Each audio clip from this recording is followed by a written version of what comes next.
हर इंसान की ज़िंदगी में कोई न कोई गली ऐसी होती है जहां पहुंचने के लिए उसे पता पूछने की ज़रूरत नहीं होती। दशकों से कश्मीरी आवाम के लिए, खासकर यहाँ के नौजवानों के लिए, इकबाल पार्क की गली भी कुछ वैसी ही थी। ख्वाबों से भरी आंखें और जोश से भरे उनके कदम खुद ब खुद बक्सी स्टेडियम पहुंच जाते थे। किसी भी आवाम की तहजीब में जब घर से अजीम कोई और ठिकाना बन जाता है तो अपने आप में तारीख में दर्ज होता है। बक्सी स्टेडियम दशकों तक नौजवानों का यही ऐसा ही ठिकाना था। यहाँ बहुत से ख्वाबों ने जन्म लिया, मशहूर होकर पूरे देश में छा गए। यही वो बक्सी स्टेडियम है जिसने आवाम के लाखों लोगों के जीवन में स्पोर्ट्स के जोशो जुनून के रंग भरे और खिलाड़ियों के हुनर में नई पीढ़ी को समृद्ध विरासत सौंपने का काम किया। कश्मीर घाटी में स्पोर्ट्स के इस नायाब और अब रिनोवेटेड अपग्रेडेड स्टेडियम को आज मैं आज़ादी के अमृत कालखंड में जम्मू कश्मीर के सभी नौजवानों और खेल प्रेमियों को समर्पित करता हूँ। दो पंक्तियाँ मैं कहना चाहूँगा। दिल की बस्ती अभी कहाँ बदली, ये मोहल्ले बहुत पुराने हैं। दिल की बस्ती अभी कहाँ बदली, ये मोहल्ले बहुत पुराने हैं। हक हमारा नहीं दरख्तों पर, ये परिंदों के आशियाने हैं, ये परिंदों के आशियाने हैं। मित्रों, मुझे स्मरण है और मुझे बताया गया कि 2014 में जो फ्लड आया था तो ये स्टेडियम उस बाढ़ के कारण, उस फ्लड के कारण काफ़ी क्षतिग्रस्त हो गया। जनवरी 2017 में अखबारों में खबर छपी थी। जम्मू के एमए स्टेडियम तथा श्रीनगर के बक्सी स्टेडियम के रिनोवेशन पर चर्चा के लिए सीजीओ कॉम्प्लेक्स में एक बैठक बुलाई गई थी। जो बहुत से काम बिखरे हुए थे, उन कामों को एक साथ करने की एक योजना बनी थी। भारत के सम्माननीय प्रधानमंत्री आदरणीय नरेंद्र मोदी जी का स्पष्ट निर्देश था कि एमए स्टेडियम को आईसीसी स्टैंडर्ड तथा बक्सी स्टेडियम को फीफा स्टैंडर्ड के लायक विकसित करना है और उसमें किसी भी समझौते की गुंजाइश नहीं है, वो नॉन निगोशिएबल है। और यह भी बड़ी स्पष्ट रूप से उनका निर्देश था कि इस काम में किसी तरह के पैसे की कमी नहीं होने दी जाएगी और सभी को मिलकर के ये प्रयास करना है कि जम्मू कश्मीर ही नहीं बल्कि अंतर्राष्ट्रीय स्तर पर भी इस स्टेडियम की चर्चा हो। मुझे खुशी है कि 50 करोड़ रुपए की लागत से बन करके आज ये स्टेडियम जम्मू कश्मीर के नौजवानों को सुपुर्द करने का सौभाग्य हम सबको प्राप्त हुआ। आज का दिन जम्मू कश्मीर के खेल के इतिहास का स्वर्णिम दिन मानूंगा। प्रधानमंत्री जी के संकल्प के अनुरूप ही, जैसा मैंने कहा कि 50 करोड़ रुपए की लागत से फुटबॉल के साथ साथ सभी विश्व स्तरीय खेल सुविधाओं के लिए स्पोर्ट्स एनक्लेव को जम्मू कश्मीर के नौजवानों को सौंपा गया है। ये भी बताना आवश्यक समझता हूँ कि अगस्त 2020 में जम्मू कश्मीर का जब से काम देखा जा रहा है, इस स्टेडियम की रिनोवेशन अपग्रेडेशन को जल्द से जल्द पूरा किया जाए, इसकी अनेक कोशिशें हुई हैं। मैं धन्यवाद देना चाहता हूँ स्पोर्ट्स के हमारे प्रिंसिपल सेक्रेटरी को, स्पोर्ट्स काउंसिल की सेक्रेटरी को, बाकी हमारे डिविजनल कमिश्नर पांडुरंग कोले को, एनपीसीसी के अधिकारियों और जो लोग भी इस निर्माण से जुड़े रहे हैं, उन सभी के प्रति मैं हृदय से आभार व्यक्त करना चाहता हूँ। और ये सपने मुझे लगता है कि यहाँ के हर नौजवान का था। ये सपने जम्मू कश्मीर और भारतवर्ष के महान फुटबॉल प्लेयर मोहम्मद शफी का था, अब्दुल मजीद का, काकरू का, अरुण मल्होत्रा का, नज़ीर अहमद भट्ट का, मेहराजुद्दीन वाडू के भी थे। और आज यहाँ उपस्थित युवा जोश का यह समुंदर एक बार फिर से उन स्वर्णिम दिनों को वापस लाने के लिए लालायित। काकरू साहब को जब पिछले साल लाइफ टाइम अचीवमेंट अवार्ड से नवाजा गया था तो वह सिर्फ उनका व्यक्तिगत सम्मान नहीं था। माँ भारती के लिए उन्होंने जो गौरव हासिल कराया था, ये उनकी सेवा समर्पण भावना के लिए 130 करोड़ भारतवासियों की तरफ से उनके प्रति कृतज्ञता ज्ञापित की गई थी। कई पुरस्कार स्वयं पुरस्कार पाने वालों के कद की वजह से शोहरत पाते हैं और मुझे लगता है कि जम्मू कश्मीर में हमारे अनेक सीनियर तथा आज के वर्तमान नौजवान खिलाड़ियों ने जिस संकल्प और समर्पण के साथ खेल के मैदान में अपने जौहर और कर्तव्य दिखाए हैं, सतत परिश्रम के साथ स्पोर्ट्स कल्चर को जिंदा रखा है, वह निश्चित रूप से अनमोल है। मुझे अत्यंत प्रसन्नता है कि आज सफ़ी साहब, काकरू साहब की लेगेसी वो दानिश फारूक जैसे यंग फुटबॉलर आगे बढ़ा रहे हैं। मुझे आदिल तेली, आरिफ खान, फिजा नज़ीर, उमरान मलिक, बिल्किस, चैन सिंह, इकरा रसूल, बौलीन कौर, अब्दुल समद, शुभम खजूरिया, सादिया तारिक, आदिल अल्ताफ जैसे अनेक नौजवान खिलाड़ियों पर गर्व है। और मैं आज कह सकता हूँ कि पूरी दुनिया के किसी भी मंच पर वो भारत का तिरंगा लहराते हुए आगे बढ़ेंगे और जम्मू कश्मीर का नाम निश्चित रूप से रोशन करेंगे। दोस्तों, मुझे जम्मू कश्मीर की युवा पीढ़ी पर, युवा शक्ति पर पूरा भरोसा है, गर्व है। अपने पराक्रम से उन्होंने अनेक चैंपियनशिप में न केवल जम्मू कश्मीर का बल्कि हिंदुस्तान का परचम लहराया है। आज देश में जम्मू कश्मीर को स्पोर्ट्स का पावर हाउस बनते हुए लोग देख रहे हैं, लेकिन ये दुर्भाग्यपूर्ण बात है। यथा ऊर्जा अथाह संभावनाओं के बाद सही रास्ता और सही संसाधन अनेक नौजवानों को नहीं मिल रहे। कुछ नौजवानों ने गलत रास्ता अख्तियार किया और मैं फिर से एक बार भारत के सम्माननीय प्रधानमंत्री जी के प्रति आभार व्यक्त करना चाहूँगा कि स्पोर्ट्स सेक्टर में खासतौर से जम्मू कश्मीर को जिस तरह से PMDP में उन्होंने मदद की, आज लगभग जम्मू कश्मीर के हर जिले में स्पोर्ट्स स्टेडियम और इंडोर स्टेडियम बन गया। एक दो जगह जहां काम नहीं हुए थे, मुझे बताया गया कि ज़मीन की उपलब्धता नहीं है। 3-4 दिन के अंदर ही ज़मीन की उपलब्धता करा दी गई है। मैं समझता हूं वो काम भी जल्द से जल्द पूरे कर लिए जाएंगे। इस स्पोर्ट्स सेक्टर में जो हताशा थी, जो निराशा थी, उस निराशा को समाप्त करके उम्मीद की किरण जगाने का प्रयास हो रहा है। स्पोर्ट्स कल्चर को आवाम के जीवन का अभिन्न अंग बनाने का एक नया प्रयास प्रारंभ किया गया है। मुझे स्मरण है कि जम्मू कश्मीर के शहरों गांवों में लगातार मेरी भी मुलाकात नौजवानों से होती है। मैं महसूस करता हूं कि नौजवानों में जज्बा है कुछ कर गुजरने का। ये लालायित हैं। ब्लॉक, जिला, डिवीज़न खेल की संस्थाएं थीं, लेकिन बहुत कागज पर चल रही थी। पंचायतों में मैं देख रहा हूं कि युवाओं की अपार क्षमता और संभावनाएं हैं, असीमित ऊर्जा। अब कोशिश की जा रही है उसे चैनलाइज करने की। जैसा भी चीफ सेक्रेटरी साहब ने बताया, बैक टू विलेज कार्यक्रम में नौजवानों को स्पोर्ट्स किट उपलब्ध कराने का काम हुआ था और आज मैं कह सकता हूं कि लगभग हर पंचायत में स्पोर्ट्स फील्ड बना दिए गए हैं। स्पोर्ट्स इंफ्रास्ट्रक्चर पर काफ़ी काम हुआ है। खेल प्रतिभाओं को बड़े से बड़े प्रतियोगिता में हिस्सा लेने के लिए प्रोत्साहित भी किया जा रहा है और उनकी मदद भी की जा रही है। इसका नतीजा हुआ है कि गांव से लेकर शहर तक खेल एक जन अभियान बन गया है। जिस यूनियन टेरिटरी में पूरे साल में, जैसा बताया गया अभी, कि 4-5 लाख खिलाड़ी खेलते थे, वहीं कोविड के बावजूद पिछले साल 70 लाख लोगों ने खेल में हिस्सा लिया और इस वर्ष मैं उम्मीद करता हूं कि संख्या उसकी दुगुनी से ज़्यादा होगी।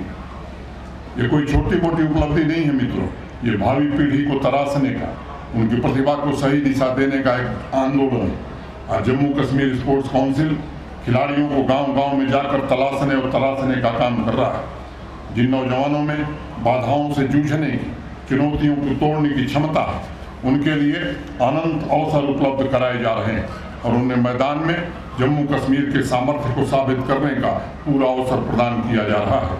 हम ये सुनिश्चित करना चाहते हैं कि हमारी बच्चियों को भी स्पोर्ट्स में अपनी प्रतिभा दिखाने का बराबर अवसर मिले।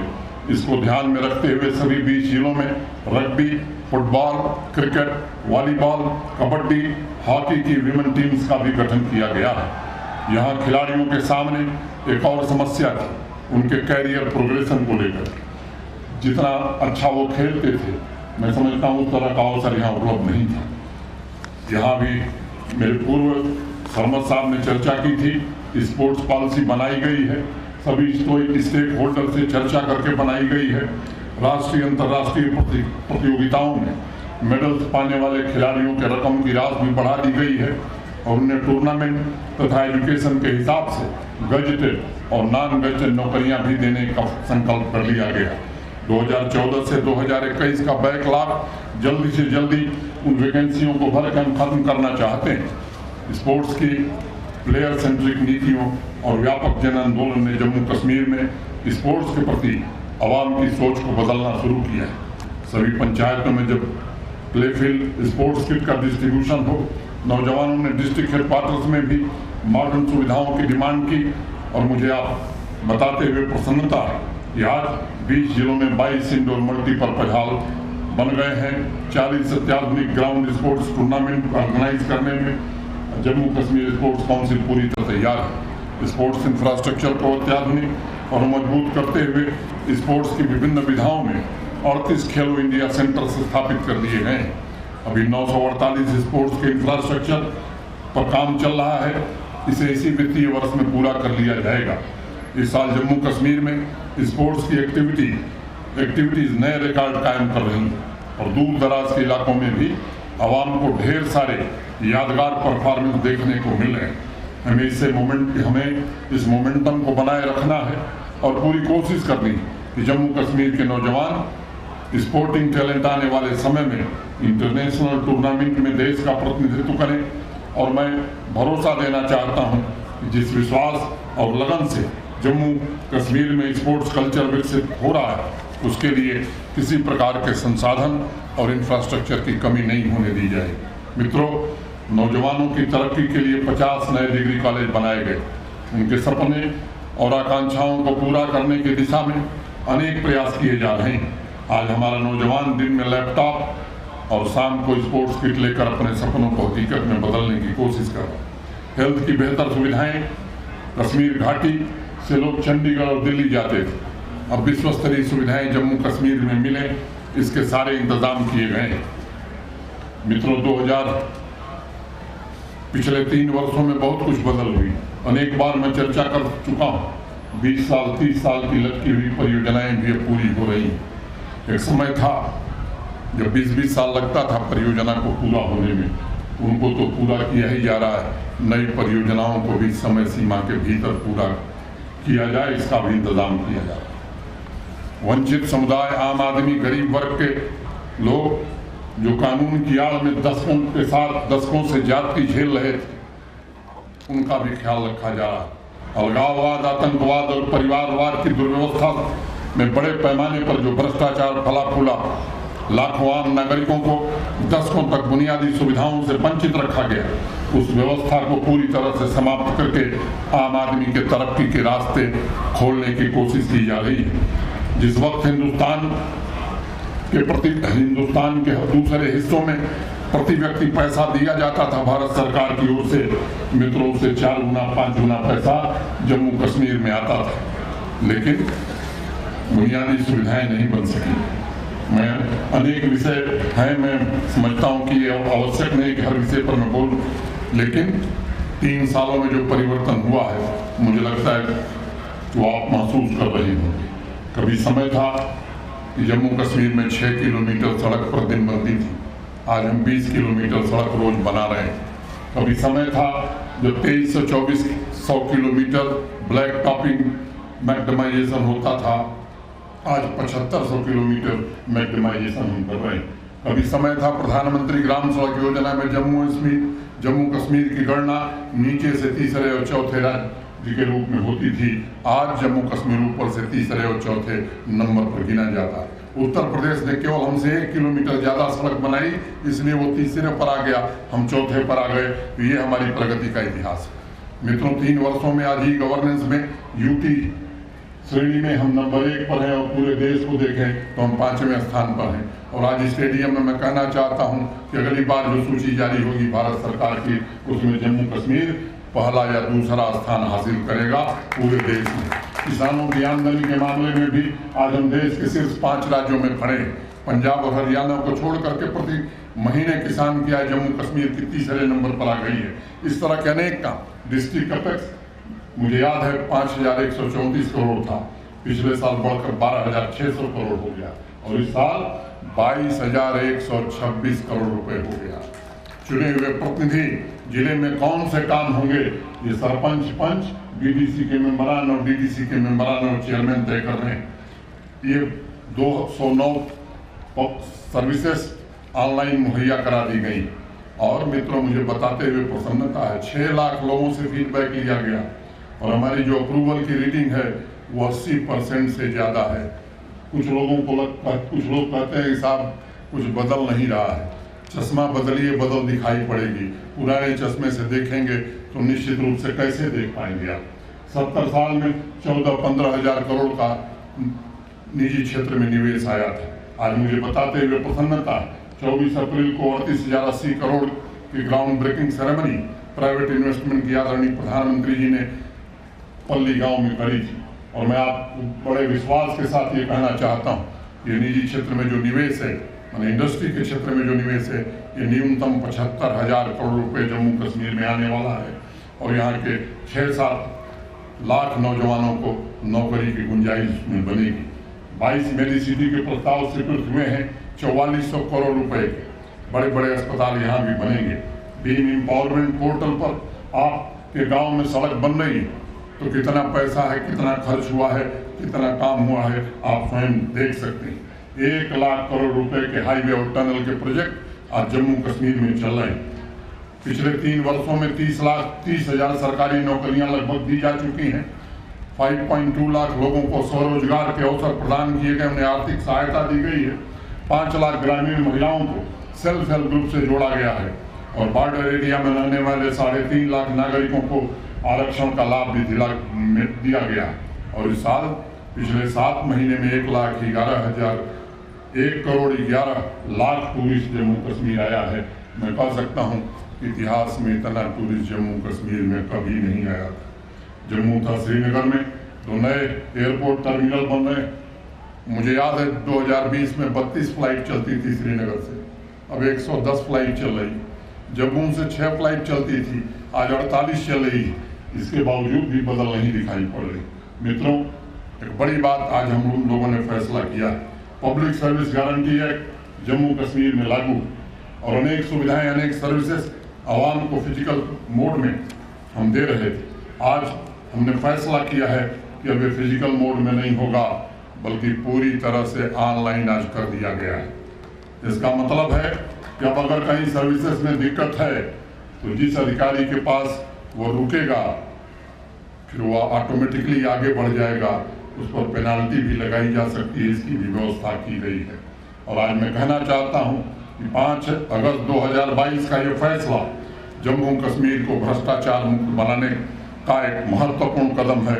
और आज इस ऐतिहासिक दिन पर हम संकल्प लेते हैं कि जम्मू कश्मीर से भ्रष्टाचार की जड़ों को नस्तनाबूद करके रहेंगे और इस दिशा में हमने ये फैसला किया। आज से शुरू हुआ हमारा ये अभियान, ये रुकने वाला नहीं है। खत्म तभी होगा जब भ्रष्टाचार पूरी तरह समाप्त होगा। मेरे नौजवान दोस्तों, आज़ादी का अमृत महोत्सव देश की 75 साल की लंबी यात्रा का उत्सव। आज हम यात्रा के उस मोड़ पर खड़े हैं जहां जम्मू कश्मीर के सर्वांगीण सर्वस्पर्शी विकास के संकल्प को जमीन पर इम्प्लीमेंट करने की कोशिश की जा रही।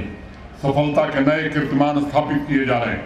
मुझे उम्मीद है आप सभी पूरे सामर्थ्य के साथ इसी तरह राष्ट्र के निर्माण में योगदान देंगे और खेल की दुनिया में हमारे स्पोर्टिंग टैलेंट भारतवर्ष का परचम लहराएंगे। मुझे ये भी पूर्ण विश्वास है कि बक्सी स्टेडियम में बेहतरीन ट्रेनिंग प्राप्त करके बेहतरीन संसाधनों को मुहैया कराकर नौजवान टैलेंट्स को तराशने का सिलसिला बदस्तूर जारी रहेगा। अपनी वाणी को विराम देने के पहले फिर 2 पंक्तियां आप लोगों के लिए। दिल की आवाज में आवाज मिलाते रहिए, दिल की आवाज में आवाज मिलाते रहिए, जागते रहिए जमाने को जगाते रहिए, जागते रहिए जमाने को जगाते रहिए। दौलते इश्क नहीं बांध के रखने के लिए, दौलते इश्क नहीं बांध के रखने के लिए इस खजाने को जहां तक हो लुटाते रहिए, इस खजाने को जहां तक हो लुटाते रहिए। वही काम जम्मू कश्मीर प्रशासन कर रहा है। ये मैं कहते हुए आप सबके प्रति हृदय से कृतज्ञता ज्ञापित करते हुए और जो खिलाड़ी दूर दूर से आए उनके उज्जवल भविष्य की कामना करते हुए मैं अपनी बात को यहीं पूरी करता हूँ। और एक अंतिम बात, एक बात मेरी रह गई। इलाहीबाग स्टेडियम डाउनटाउन ये पूरी तरह बन करके तैयार है। 15 अगस्त के पहले इसका भी लोकार्पण इसको भी आपको समर्पित किया जाएगा। बहुत बहुत धन्यवाद। जय हिंद।